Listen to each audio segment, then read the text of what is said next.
দেশের বাজারে টানা বাড়ার পর এবার বড় পতন হলো স্বর্ণের দামে। ২২ ক্যারেটের সোনার দাম ভরিতে ৩,২৬৬ টাকা কমানোর সিদ্ধান্ত নিয়েছে বাংলাদেশ জুয়েলার্স অ্যাসোসিয়েশন। সকালে এক বিজ্ঞপ্তিতে এ তথ্য জানিয়েছে বাজুস। নতুন এ দাম আজ।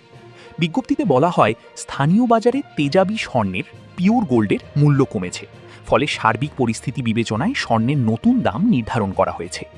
নতুন দাম অনুযায়ী দেশের বাজারে প্রতি ভরি ১১.৬৬৪ গ্রাম ২২ ক্যারেটের স্বর্ণের দাম ২,৪৬,৯২৭ টাকা।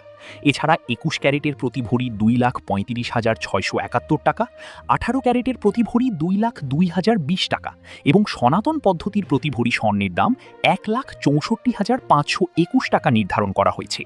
এর আগে গত ১৫ এপ্রিল ২২ ক্যারেটের প্রতি ভরি স্বর্ণ ২,২১৬ টাকা বেড়ে হয়েছিল ২,৫০,১৯৩ টাকা। ২১ ক্যারেটের ভরি ২,০৯৯ টাকা বাড়িয়ে ২,৩৮,৮২০ টাকা নির্ধারণ করা হয়।